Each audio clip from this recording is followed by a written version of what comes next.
today's program, Terese McGroarty is going to be our moderator, and I told her that's a real treat because generally by default I am. And Terese is the region's expert on franchises, and so let me turn it over now to Terese, and she'll introduce our panelists.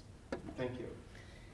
Well, thank you. Thank you for having us, and thank you for showing up this morning. We were worried, was there going to be a plan B? And when Ben said no, plan A is the only plan we have, I said, all right, well, we'll see how that works out in the morning. And it worked out perfect, really.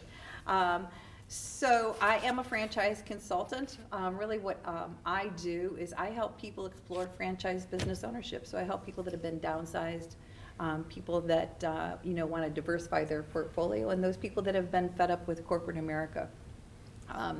We all have transferable skills that we are unaware of, and we want to match up the values, motives, goals, and lifestyle, and the franchise with that. And I think really my secret sauce, if you're going to ask me, is that, but then making people do their due diligence so that at the end of the day, if they decide to buy a franchise, they know really exactly what they're getting into. I can never get everybody over their fear, but if you know enough, you can sometimes walk through that fear. So with me, I have two successful franchisees and happy franchisees. And I have Carrie Malotte, who is with Westfield Bank. She's an SBA lender. So Rick, we'll start with you. Why don't you just go ahead and introduce yourself? So yeah, my name is Rick McDermott. I own a company called Sandler Training. Most people know Sandler as a sales leadership development organizations. We train, we consult, we coach at the individual level, and most of the work that we do is really at the enterprise level. So yeah. Carrie? Carrie Malotte. I am a commercial lender with Westfield Bank. I am a graduate and student of Sandler Training, so I can attest to the greatness of what it can do for organizations.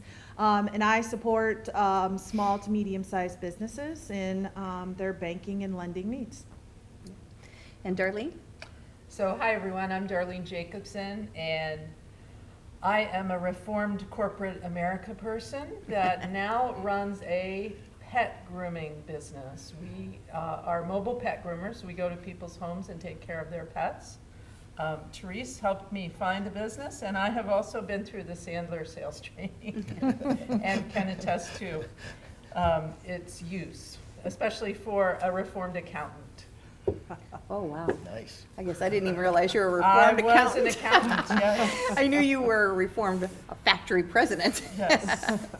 I'm going to just kind of ask these guys questions. We did talk about the questions, but so Rick, we'll just start with, when you were downsized from corporate America, what made you decide to look at franchise opportunities? Yeah, so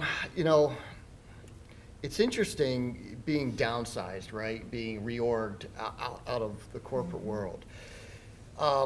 Even though I knew, I was involved, probably mid-upper level executive management. So, we had visibility to P&Ls and all of that stuff. And I probably knew for about 3 years that my position was in jeopardy at some level. And even though I knew the bus was coming to hit me, it still really, really hurt. I'd never been unemployed before, and so when I kind of got kicked out of the corporate executive room, I really wasn't sure what I was going to do. I just knew that I didn't want to go back into the world that I came from.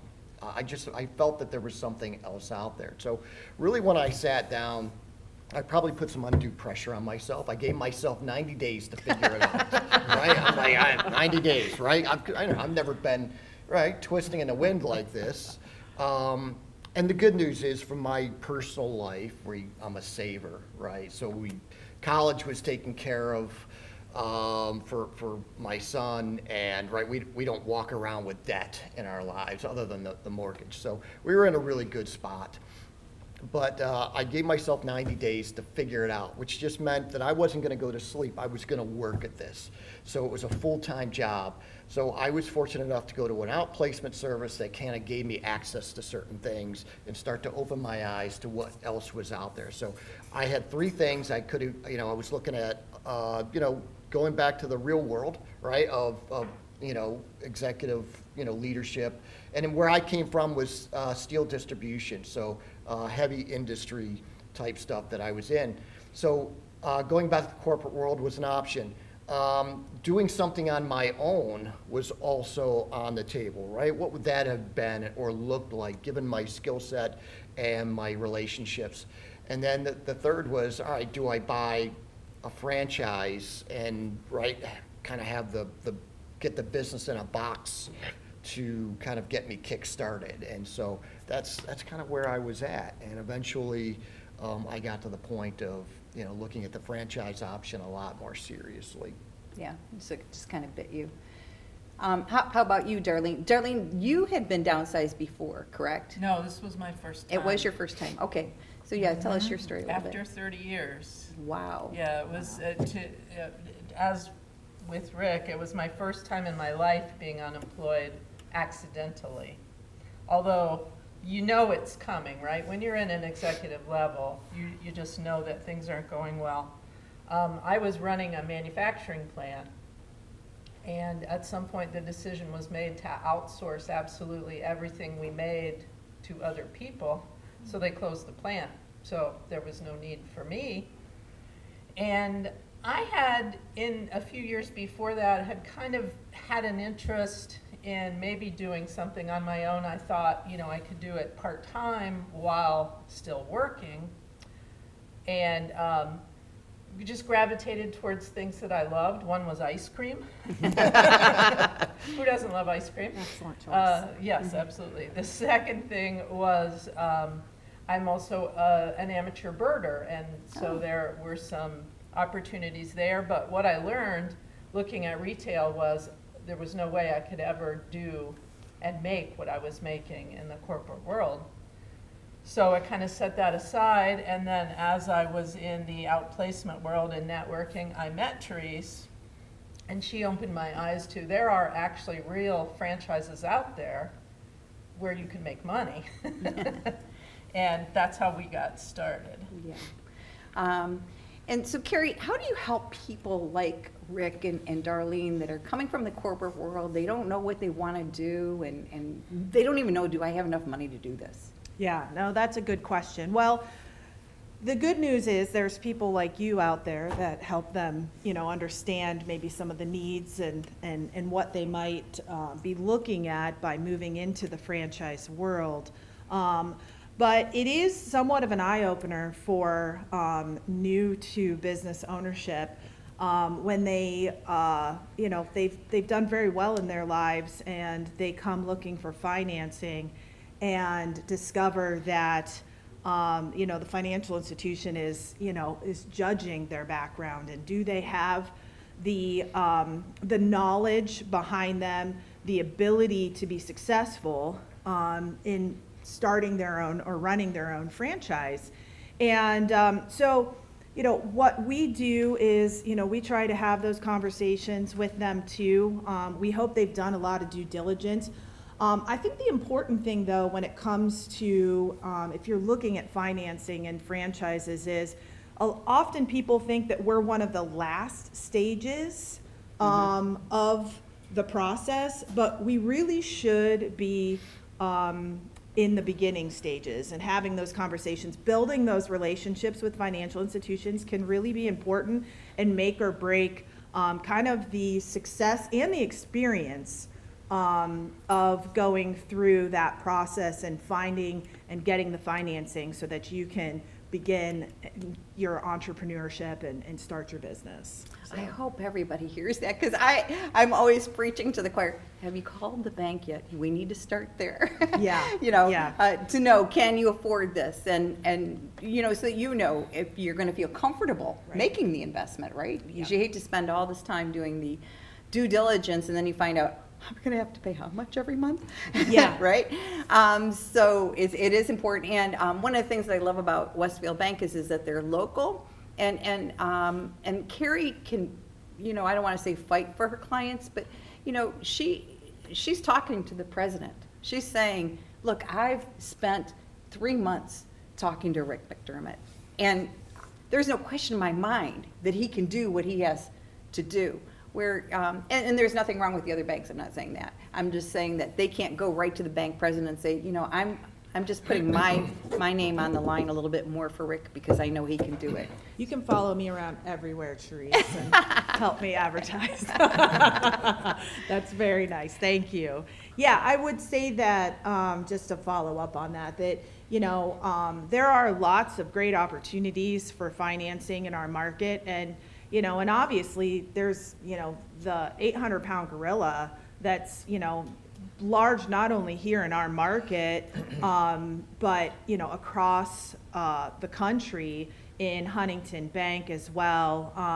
They're usually the top in their market, but there are also additional financial institutions that are out there to support. And there are some advantages to working with community banks in the fact that they're smaller, they can be a little bit more nimble, and we have the relationships. Our primary goal is to take the funds that we take from our depositors and push them back out in the communities we serve. Yeah, and we'll get back to how you two financed your businesses because you both did things a little bit different in a few minutes. But did either one of you even realize that there was a franchise consultant kind of thing out there? Darlene, no? No. Yeah, I did not, right? Yeah. And that was the benefit of the outplacement service for me that my company had signed me up for, it just exposed me to people and opportunities, and that's where I met FranNet. Yeah, and you had just kind of searched online, right? No, you and I met No, at prior. one of those executive, when I was just doing when I was just kind of doing my own thing, and it's like, I love this particular brand of ice cream. How do you do it? And it's like, I had a question. Terese, you're a franchisee yourself, so you might explain your background. And then the next thing I would ask, because I think our viewers will want to know, when you start with someone, you must have 50, 100 franchises that you're familiar with. So, what do you do to find out whether they're right for any, and then which one in the catalog would be right for them? But let's start by you telling about how you got into a franchise yourself. Well, actually, my husband and I grew up in the franchise world, if you want to say. When we were 21, we bought our first franchise. We bought a Shell station. So back in the day when they were franchises. And then we expanded that footprint to 3 Shell stations. And when they turned 24 hours, we weren't really very interested anymore, and so we sold those. And we bought a Goodyear then out in Cleveland Heights, corner of Warrensville, Mayfield, and Noble Road. So I'm experienced in the franchise world of the pluses and minuses of that. And actually, my old Goodyear business manager is the one that brought me into FranNet. He called me one day and he said he lives in Cincinnati, or lived in Cincinnati at the time, and said, I need somebody in Cleveland, and you'd really be, I think, pretty good at this. Let's sit down and talk. And so that's how I got to here. I've been doing this for 10 years. I actually represent about 250 franchises. FranNet is a franchise, so we vet out our franchisors. We're very picky about who we allow. A lot of times we're last to the table with some of the newer concepts because we really want to make sure that the franchisors are going to be successful. So we're looking for people that have that 90% success rate. To offer our clients the ability, again, you heard from Darlene and Rick, they're coming from corporate America. They're making, a 6-figure income. And they want to be able to maintain that. So we represent franchises that give our clients the ability to do that.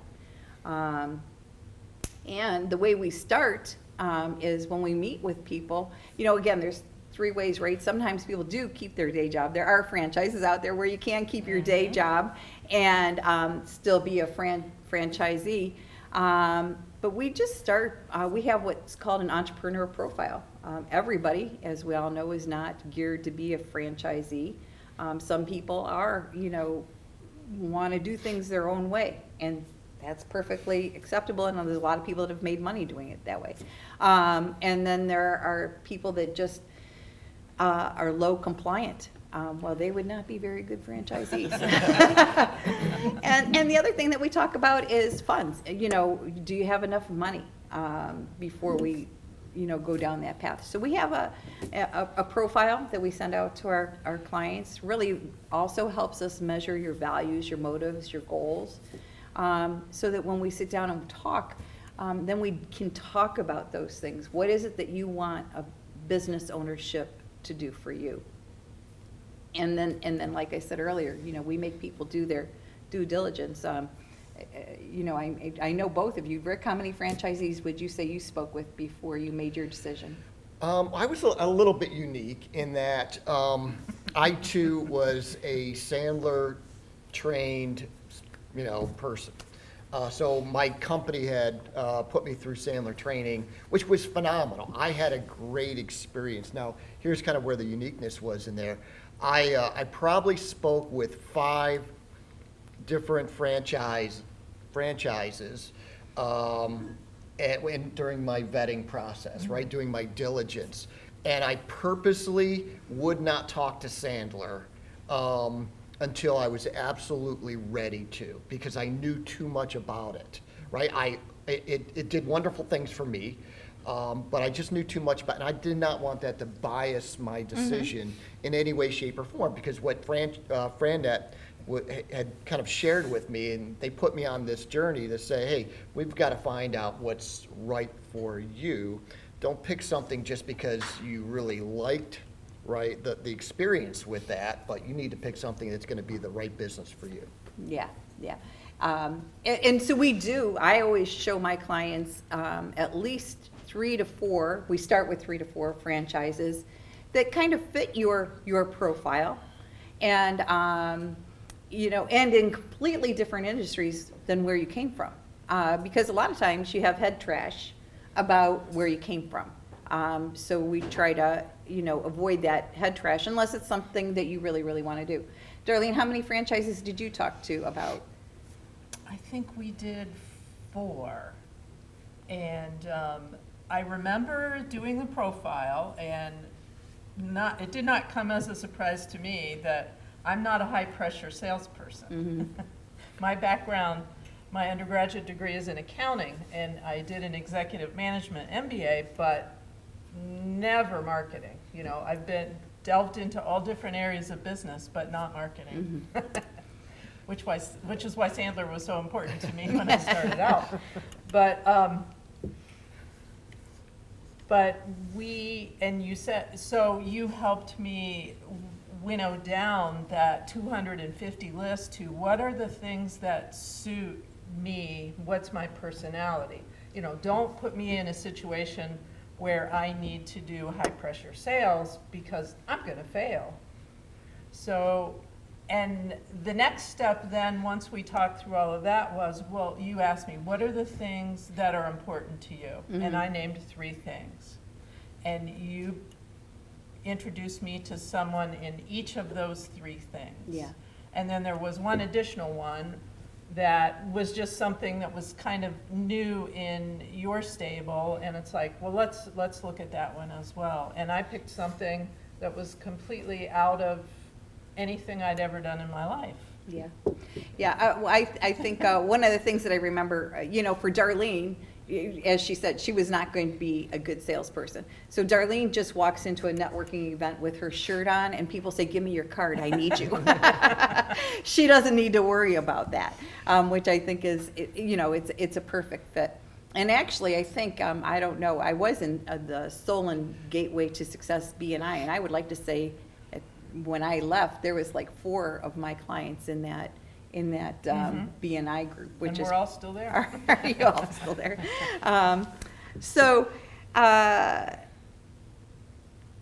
let's see, so when you started, both of you, started from scratch. And Darlene's been in business for 7 years, Rick has been in business for just over 10, right? Mm-hmm. Did you have any idea that your business could grow to what it is today? Yes, I you would did. say yes. Yes, you did. Well, I mean, there are a lot of things I had no idea. But right, that's why you surround yourself with smart people, right? Because you can't. I don't think it's reasonable to do anything great while being undercover, right? So you need smart people around you to help. But did I think it would be successful? I had no doubt, right? Oh, right, you have to have no doubt that it's going to be successful. You're right, I'm betting on myself. Right. And to me, that was at the epicenter of some of my decisions, right? Sure. Like in the corporate world, for instance, I just got to a point, and it's, again, it's probably some head trash, but I think I got to a point in the corporate world where they could have plugged me into that, they could have plugged anybody into the same position, paid them 6+ figures, and got plus or minus 5% results.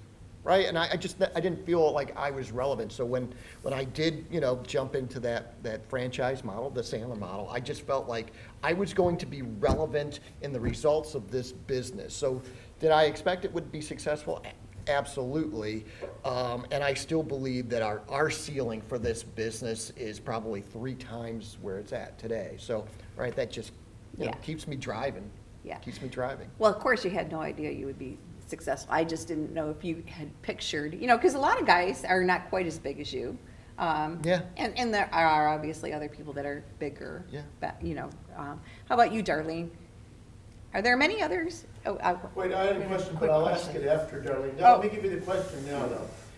Tell about when you started, Rick and Darlene, like what you had and what you did every day, and then what your little organization has grown to be.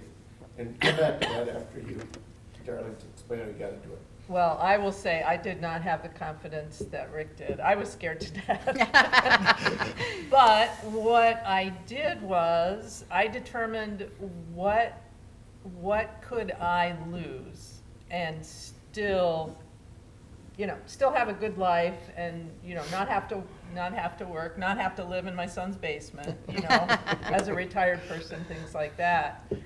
And we are on track to be $1 million franchise this year, which is kind of the gold standard for within our franchise model is. And there are several that are several times that, but that's kind of the goal for everyone is to get to that $1 million franchise mark. So I was scared to death. But when you started, Darlene, were you like doing it? Were you in the van, or how did it start? I never, and some franchisees do, they go out and learn how to groom because obviously it's a way to have your revenue go, right back into the business if you're not paying a commission to one of your groomers. My groomers work on commission. But I knew it wasn't my area of expertise. My area of expertise was more about scheduling and the growth of the business and getting the right people in the right seats. So it started out with just 2 of us, one groomer and myself, and I answered the phone and washed towels and helped clean the van and things like that. And then we grew from there. And You have how many vans now? We have 7. Yeah. I still wash towels, but I hired someone else to fold them for me. But I wash towels because I'm the first one there in the morning, and the first thing you do is you throw a load of towels in the washing machine. So I am at the point now 7 years in where I'm looking at starting a succession plan where we will be hiring a general manager probably sometime in the next 12 to 24 months. And then I will be able to become a little bit of an absentee owner. So. And how about you, Rick? Yeah. Were you the trainer in the beginning? Yeah, And the salesman? yeah. Or what? So, Sandler, we talk about, franchises being a business in a box, and every box is different, right? You can McDonald's, right? For sake of argument, you're not deviating, right?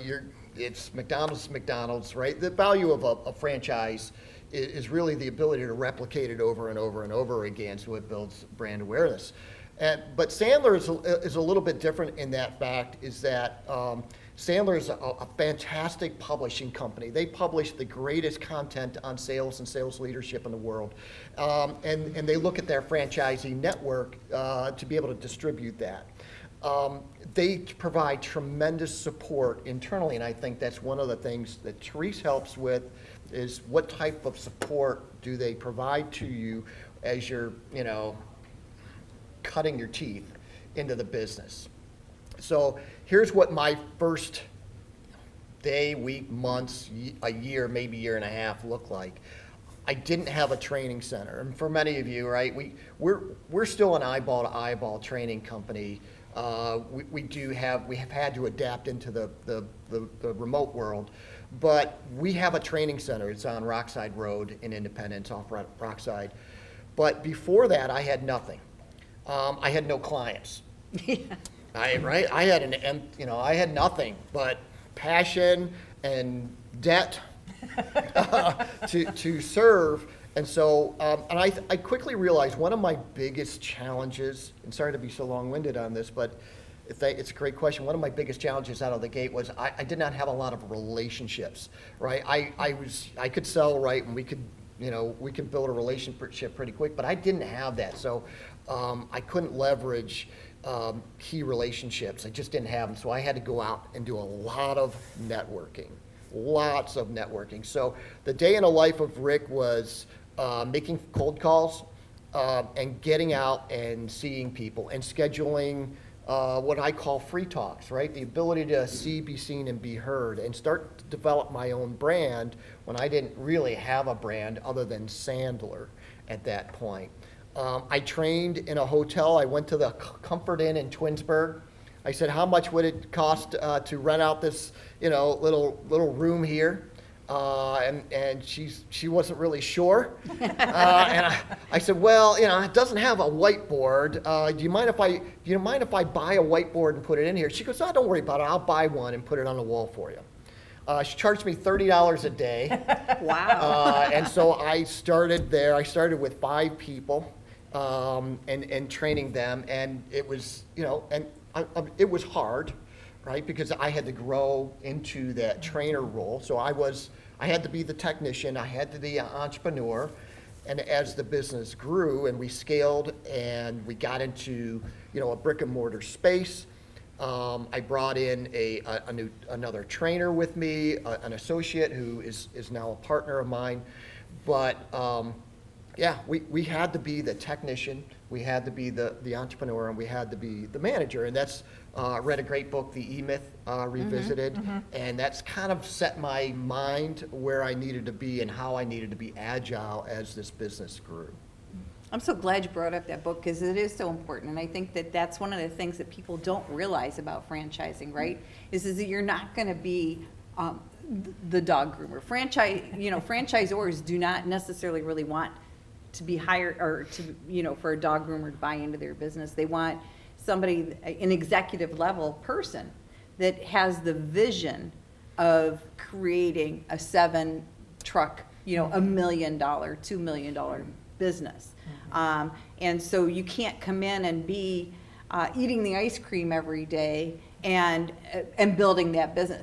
That's one of the things that I laugh about. If I bought a Dairy Queen, I would just walk away probably fat and broke, right? Because I don't want to work until midnight in the summer with high schoolers. But that's why you talk to a franchise, consultant. Some people don't mind that, right? Other people do. And, you couldn't ask for 2 vastly different franchises. And, at the end of the day, probably in the beginning for you didn't even know if you had a resale value. There are some people that have walked away from your franchise without a resale value, but you've made it different so that it does have some kind of resale, which is also something that, when you go and hang out your own shingle, there's nothing to sell at the end of the day. If you're your business, you have nothing to sell at the end of the day. Darlene, I mean, you've created, and you're both working on that succession plan, actually, which is amazing. A lot of people don't work on that succession plan, right, Carrie? Yeah. Terese, tell us about what some, like, up-and-coming or popular franchises might be. Like, I knew somebody who had a Best Clips or Great Cuts, and he was a banker. And he got 6 or 8 of those going, and he did that. Now, I knew somebody else who was a stockbroker, financial advisor, and he didn't have the invisible fence, but a different variety of invisible fence. And I never understood, if you were good at financial advisory, you know, why would you want a dog fence business on the side?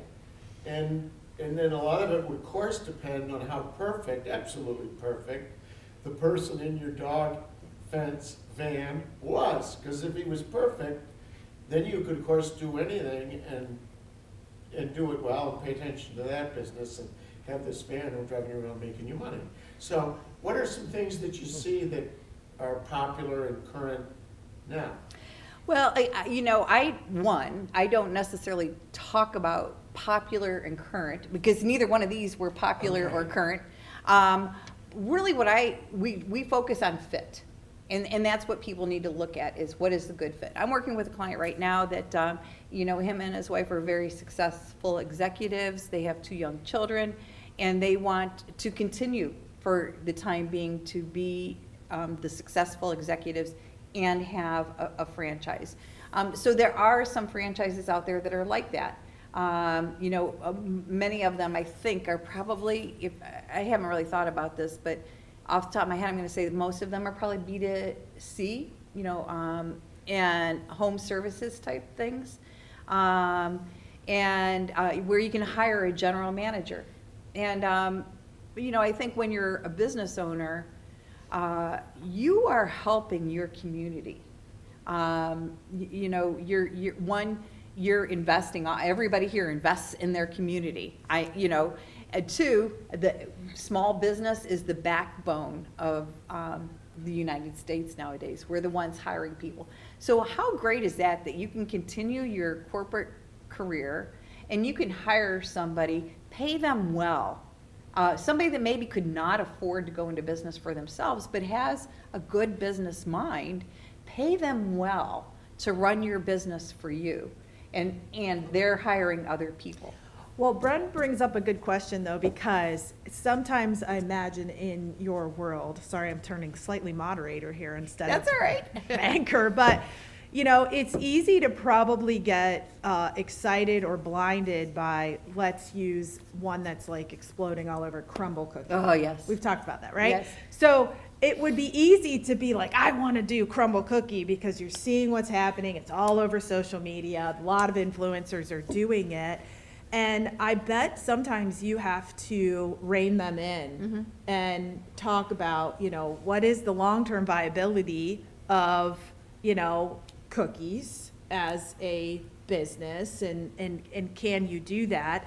And it doesn't seem as easy as it is. So when you have someone that maybe comes in with some preconceived notions, how do you help them and rein them in and help them figure out what actually works? Yes, great question. So I think that what we do is talk about, you want to look at crumble cookie, let's look at crumble cookie. In the meantime, let's also look here, here, and here. And my job is really to make you do your due diligence and make phone calls to franchisees, asking them, would you do this again? Is the franchisor as supportive as they say they are? What are some of the mistakes that you made in the beginning that, I could avoid? I need to get to, X. I need to earn X by, in 2 years. Can I do that? All of those kinds of questions that you wonder. That's what I love about franchises. There's the answers. I try to make my clients talk to somebody that's been in business a year, 5 years, and 10 years. Somebody that's not doing well, because I think it's important to hear what is that guy doing. Typically, it's their fault. Not all the time, but typically. somebody that's doing average and somebody that's knocking out of the ballpark, so that you can see the whole picture of what's out there and what's available. And so I think that's where, you know, the rubber hits the road. But when people don't use a consultant, and there's nobody there to kind of put the brakes on, that's, you know, because sometimes you have people that just want to go, go, go, go, go. Well, let's make sure we do every single step. And I'm working with a client right now that one of the things that he told me, this executive that I was talking about, he said, well, you know, I really kind of liked this other company also, but as I'm doing my calls, what I'm hearing from everybody is that after 2 or 3 months, they ended up quitting their corporate job and running this business. And he said, I don't want to, I have no plan to quit my corporate job. So this is not a good fit for me. This other company that you showed me is, right? So that's why it's important to know. Jill. So, thanks for all that commentary. Talk about the money. So it sounds like it's a lot of B2C types of businesses. Some Well, B2B, yeah, and B2B. Yours, right? And then talk about the money, maybe the low end and the high end of what buying into a franchise would cost, and then how much does the entrepreneur have to bring to the table? 10%, 20%? Yeah, great question. Because a lot of questions I get about that from my entrepreneurs who want to buy a business are those. So what I will say is that one, franchising is much more than French fries, much more than French fries. And you can go into a franchise, you know, I know there are some out there that are way less. The least expensive that I have is probably $70,000. But, you know, I don't want to help somebody that only has, I want to help you find a fit. So if you come to me with limited money, we might have to say, let's put the brakes on until you have enough. Because I can show you these 3 things, but they may not be a fit. All the way up until, you know, I mean, you could spend $500,000. I would say the sweet spot for the people that I help is probably between 150 to 200 is the sweet spot. Carrie, so this is a great opportunity too. You know, we talked a little bit about that. Mm-hmm.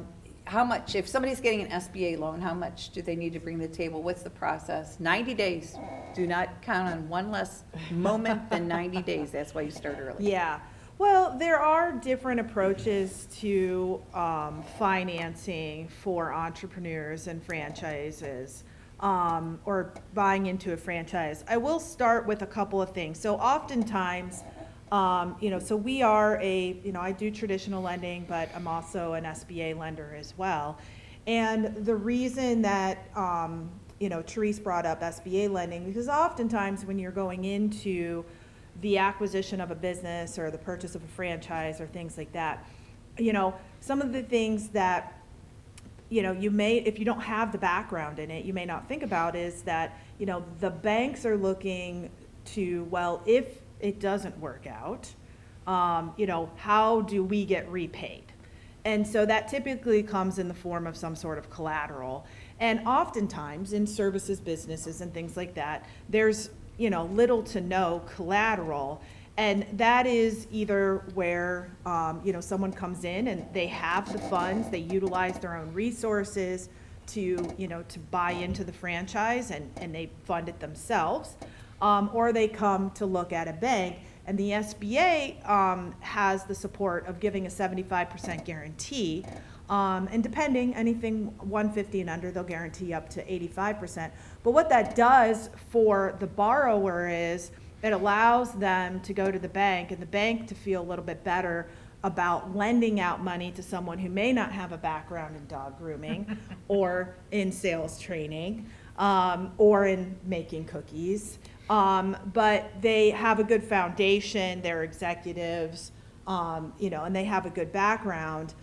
It gives them the ability to lend out, because if for some reason, the hope is never that the business doesn't work out, but if it were to not work out and the bank needed to try to recoup some of those funds, the SBA covers 75% of that. So the amount of money that the bank has the potential to lose goes down exponentially.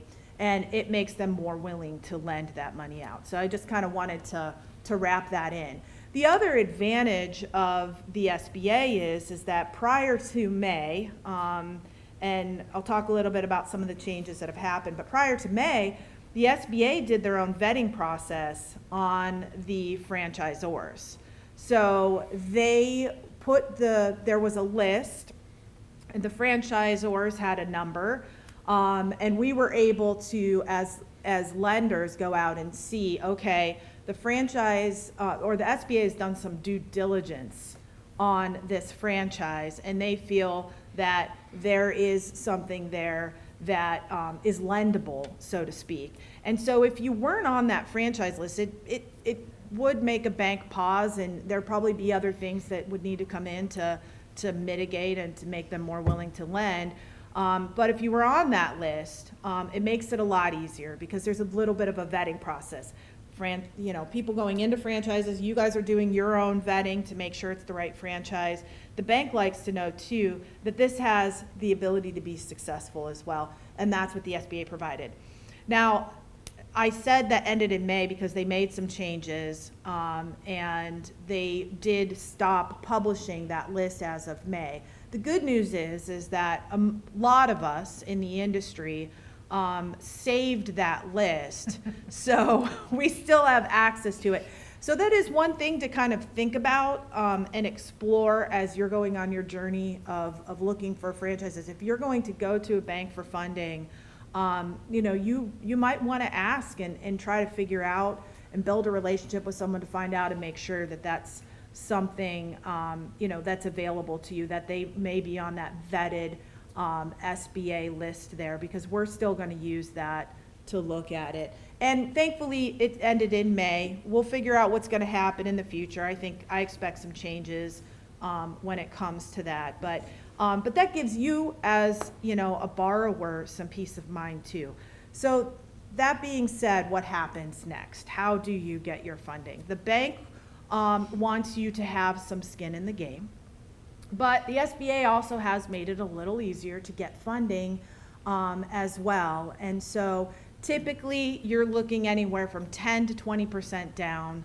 And again, there's different, every bank has kind of a different vetting process about what their requirements are and things like that. So again, establishing that relationship, having those conversations is so important, and it's good in the beginning so that as you're moving through that process, you kind of know what to expect and you're comfortable with the fact that you have the ability to potentially get that financing. It's very painful when you wait till you get to the end of the road and you realize that it's not as simple, and there's a lot of obstacles, and maybe it's a major roadblock for you. So have those conversations, meet with them, make sure you have the ability to put some skin in the game. There are different ways to do that, and we talked about that as we were preparing for this. Rick used, kind of a ROBS program, and maybe he'll talk a little bit about that. There's different benefits, pros and cons to using a program like that.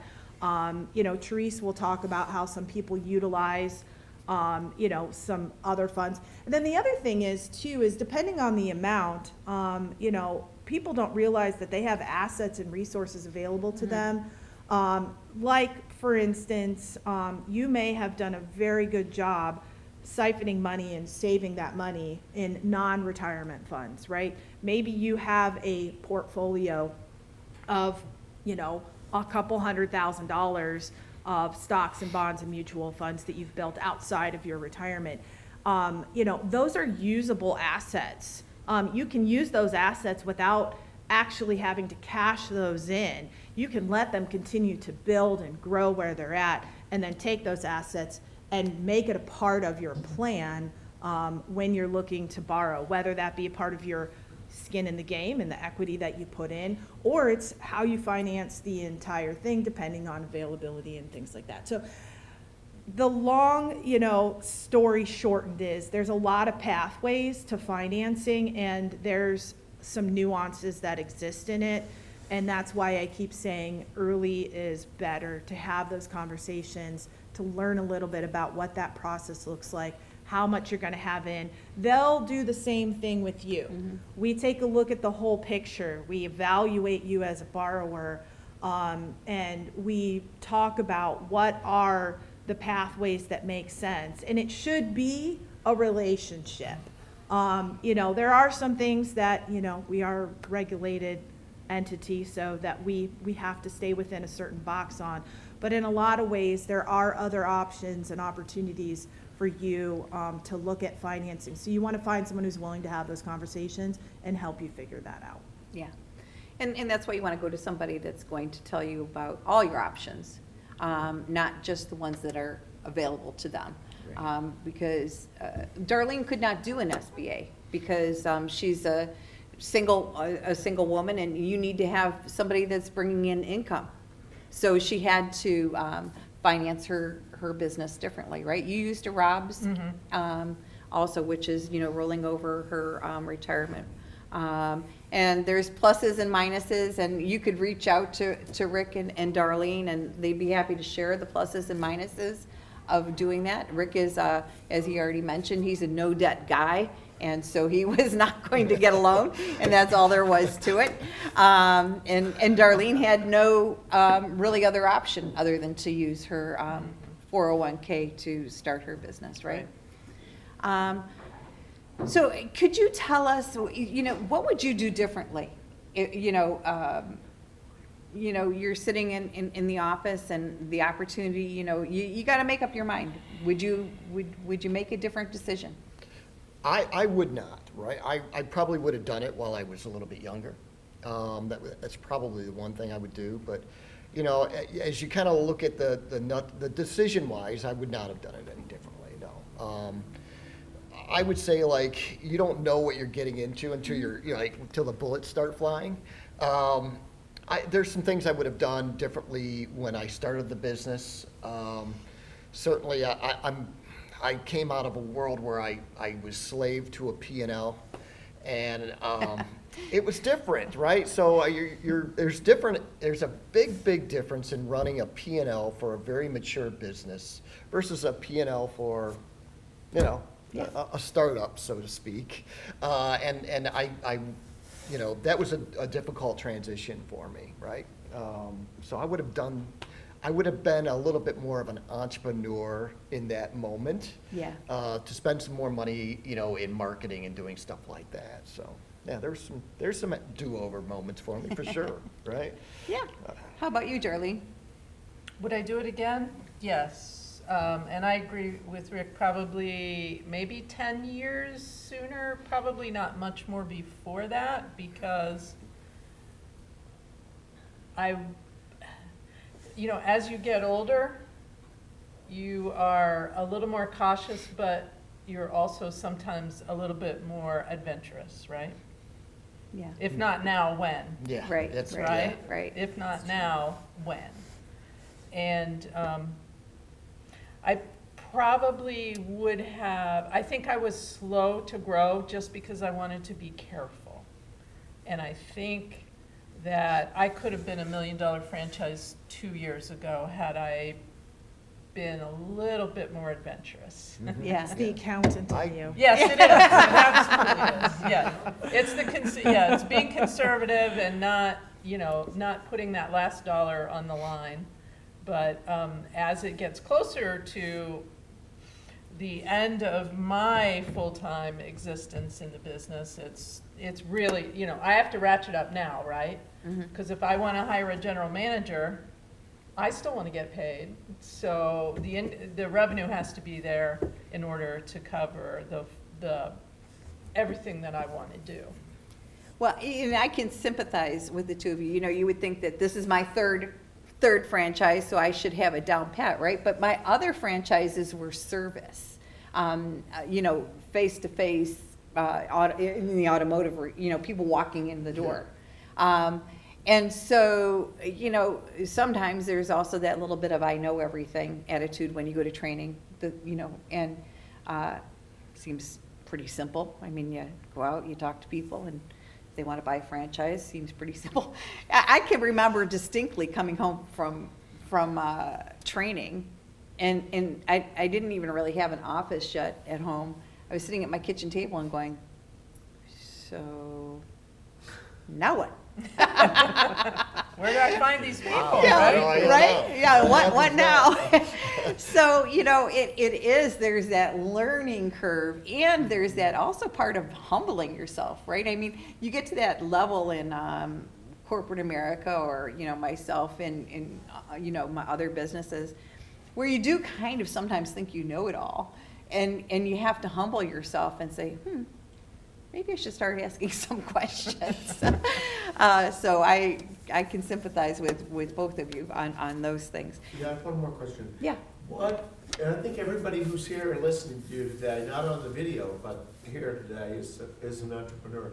But what do the three of you that are franchisees, what do you like best about it, about what you're doing now as opposed to what you were doing 10 years ago? And then what do you miss most? Is it the young man who would bring you the coffee in the morning? Or the expense? What is it that you like best and that you miss most?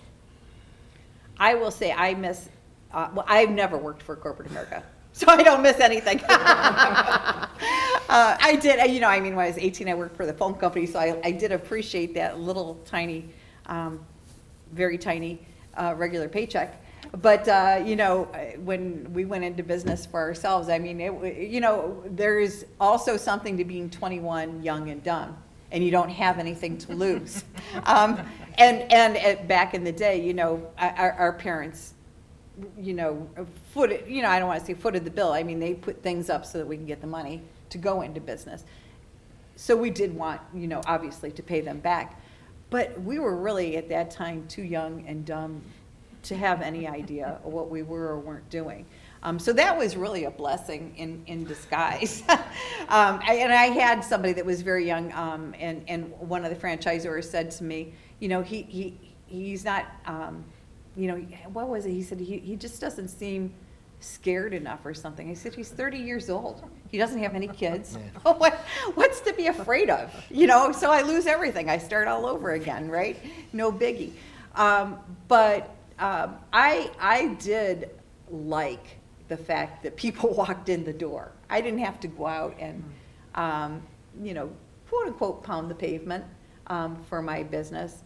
But on the other hand, I like that also, because I've learned so much over the years. I've grown so much. I've made great friends over the years because I've had to, go outside my four walls to find customers. So I appreciate the freedom and the flexibility. My kids were in school when I started this business, and so I had that flexibility. If somebody was sick, I could shut it down and stay home and do what a mom needed to do, right? And I could get my kids to their hockey games and all of those things. So what about you, Rick? This is a great question. So what do I like most about? I've got a couple things. So number one is variety. Mm-hmm. The variety, I often say, people are like, well, what's it like owning your own business and doing, a franchise like Sandler? It's like jumping out of an airplane every day at 30,000 feet, and you have to earn the right to pull the chute. And sometimes you do, and when you do, it is unbelievably exhilarating, right? The opportunity to help organizations, to feed our business, to grow our business, and there's a lot of, collateral benefits when you can pull the chute. And sometimes you don't pull the chute, and it really, really hurts. And so I'll go back to the relevance factor, right? I wanted to be relevant in the business.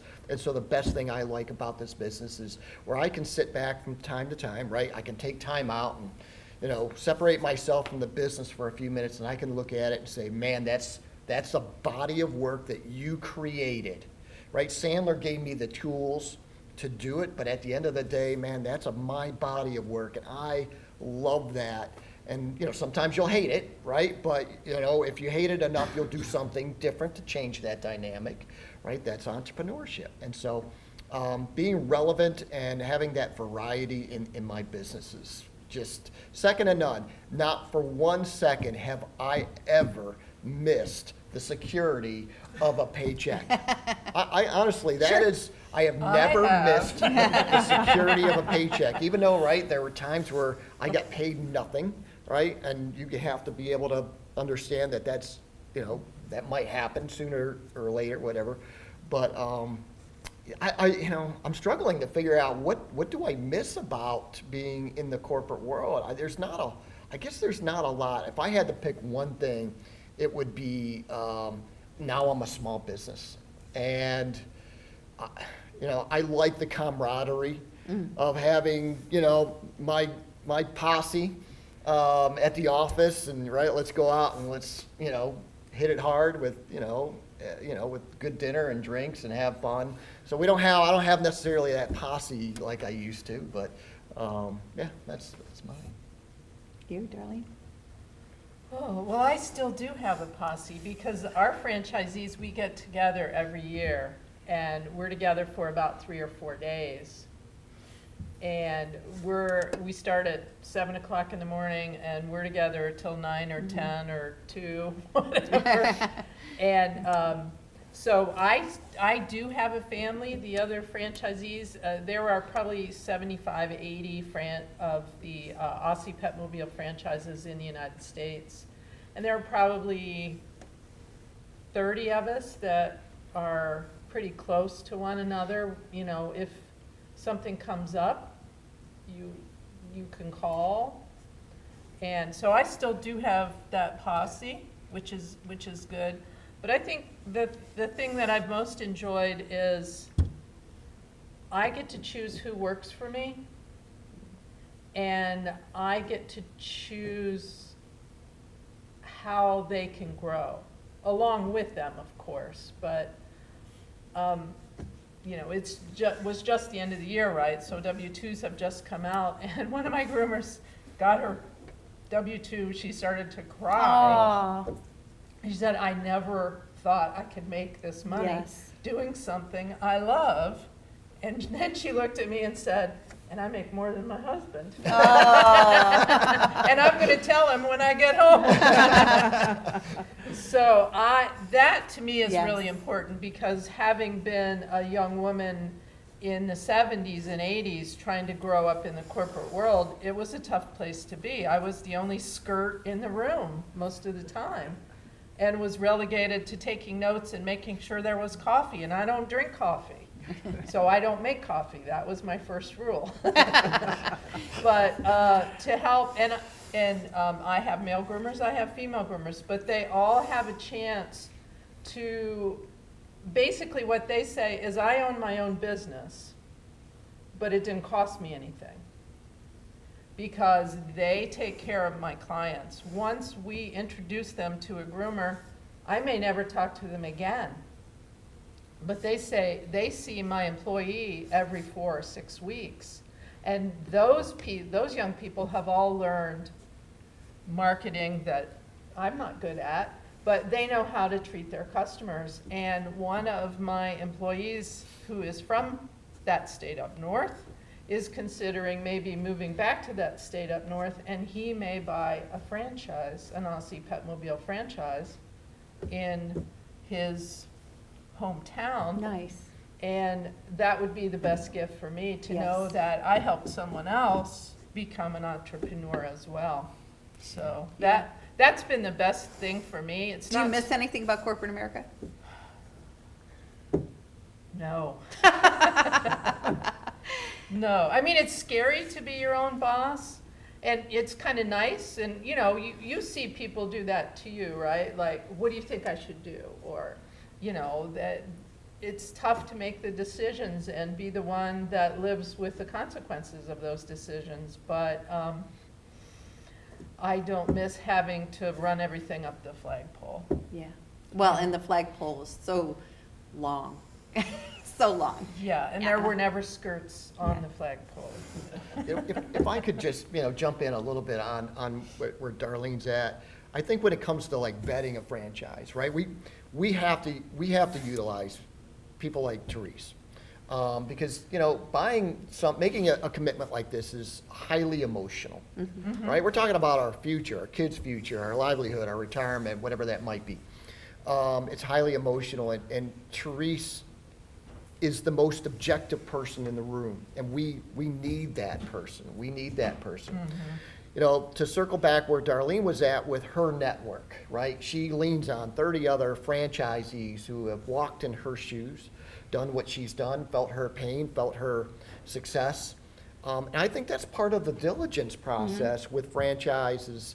You could, get into a new franchise like a Crumble Cookie. I didn't know that was a franchise, but you could get into a new, but they don't know, right? They're sort of, you know, success curve is still in the infancy level. They don't know. So like when you're looking at mature franchises, one thing that would be smart is to do your diligence and call those other franchises and get a pulse of what's going on. I remember doing that. I probably made 10 dials. And here's what they said.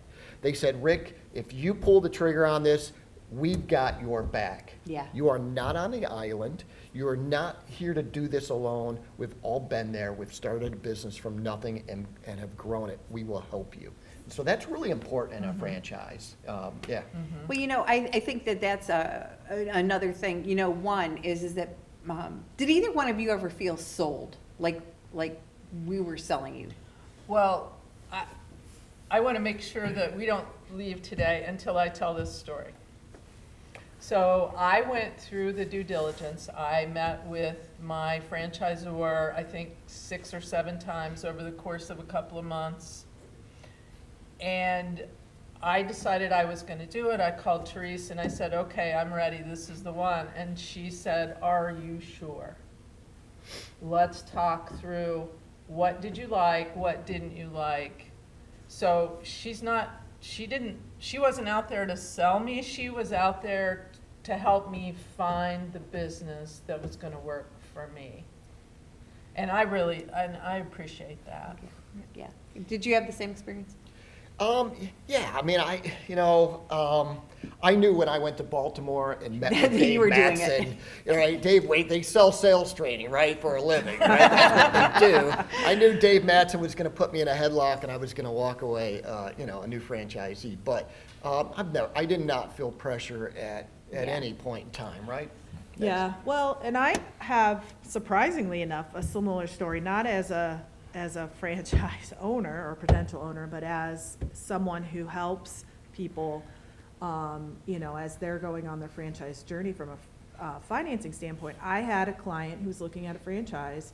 We were very, very far down the road in supporting them in, moving forward with this franchise, and things really started to go sideways.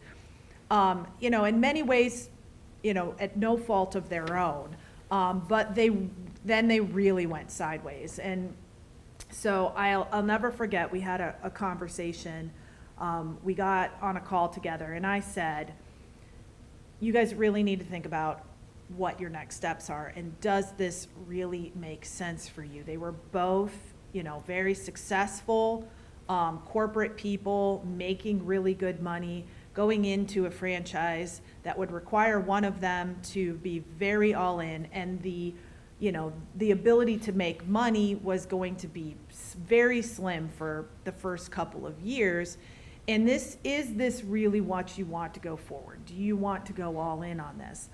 And so they had the conversation, and they came back to me, and they knew that I had someone, to make that introduction. I ended up introducing them to Terese, and now she's helping them find the right fit, in my opinion, for what they really need and what they do. So I guess the moral of the story is that having that resource can be very important in that journey as you're moving forward. So Ben's standing up, so I think that's Well, it's almost 9 o'clock, so I wanted to thank Terese and our panel, who were really excellent. Let's give them a little round of applause. I was really delighted to hear all the different perspectives on getting involved with the franchise. So I thank them, and I hope you'll all stay around for a few minutes if people have questions. Looking forward, we'll have a program on Manufacturing 4.0 in March. Then we'll have no program in May because the Racket Club will be subject to renovations. And we'll have a Northeast Ohio Deal Summit in October, hopefully on the third Friday. So watch for that. But again, thank you all for coming. Yeah, Yeah. thank you for Thank having you. us. Thank Thank you very you. much. Yes. Thanks, guys. Any questions?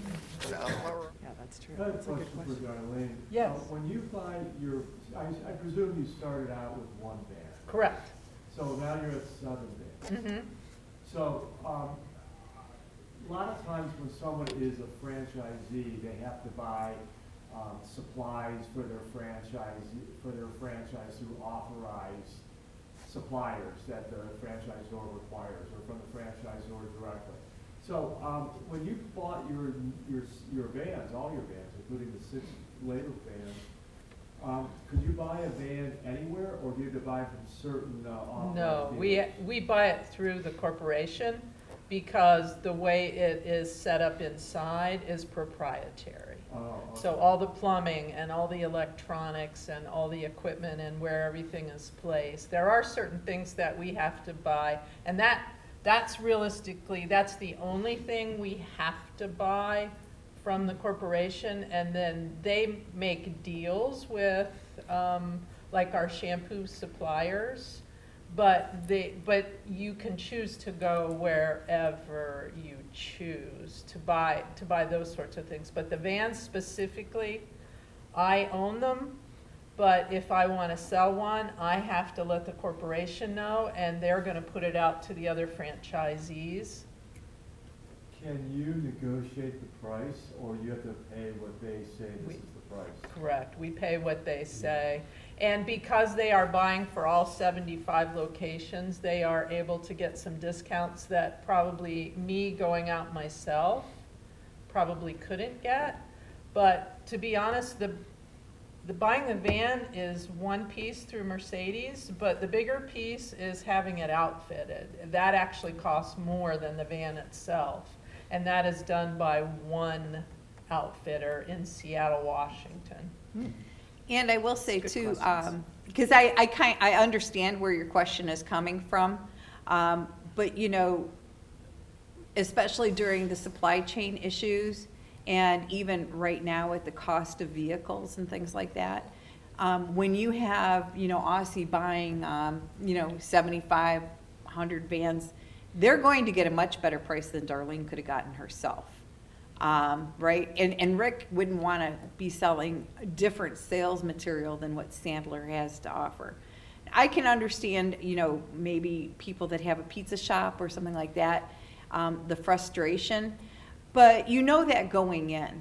And if people focus on that little negative part that I still have to buy the cheese from, you know, Little Caesars, you know, then maybe they're not prepared to go into business for themselves, because it's such a small thing to focus on. You know, when we owned our gas stations and you know, Shell could buy their oil by the truckload.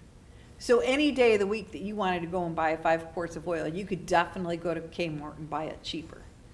But you could not bring it to me and have me change your oil for any less than what I was already going to change it for anyhow, you know. And so I think, you know, you have to be a little bit more bigger-minded than that.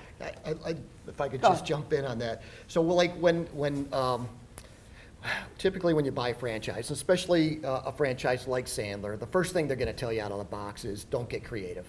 Okay. All right, don't outsmart what we've Why been did able you to. buy a franchise if you can think you can do it better on your own, right? Yeah, Why don't get waste the money? creative. But you know, when you start to really peel that back, is like, well, you know, why do businesses go out of business, right? They're underfunded, or They didn't know what they were getting They didn't into. know what they're getting into.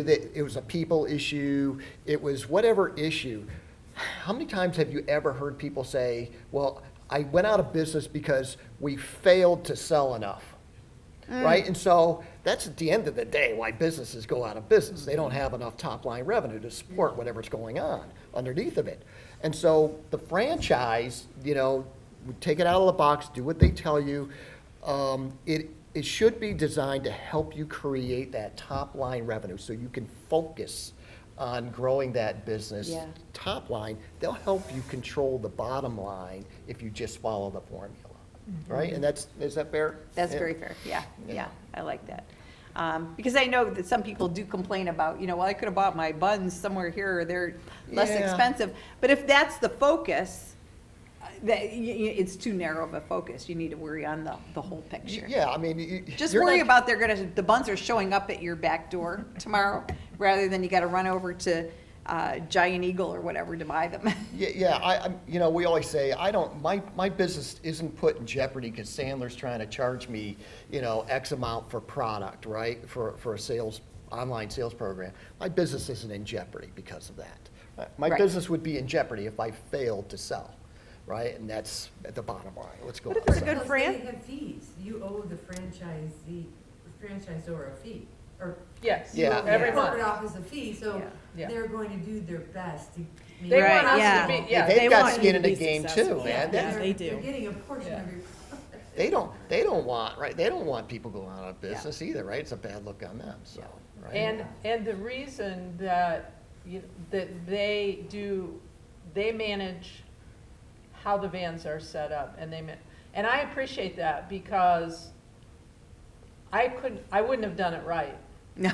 I absolutely. Who would have thought that you need to have a lift Yeah. to put a heavy dog on, I right? would not have known what I needed to know, so, yes, when I have to buy their expertise, I'm always grateful for it. Yeah, oh, wow, I like Yeah. that. Yeah, I'm grateful for their expertise. Yeah, franchisors don't want people that are gonna go out of business. And I think one thing that I've neglected to say along the way is that it's very important too, that you have at least a year's worth of living expenses. I don't know, do you guys kind of try to make sure people do that too? Because people Yeah. don't think about, that first year, let's be honest, you're not gonna make a lot of money. Yeah. So you need to have a year's worth of Yeah. living Part of your expenses. funding is making sure you have enough Yeah. working capital to get you through the first, it depends on the franchise and the financing need, but you want minimally, 4 to 12 months worth of working capital available to you. Well, living expenses, is that part And of working? it kind of is, because you need the working capital in the business, so you're not tapping into your living expenses, so, yeah. There you go. Any other questions? Well, thank you thanks, very guys. much. Thanks All right, for thank you. coming out in the weather. Yeah, thanks, Yeah. yeah, thanks for That's coming great. out. We really appreciate that.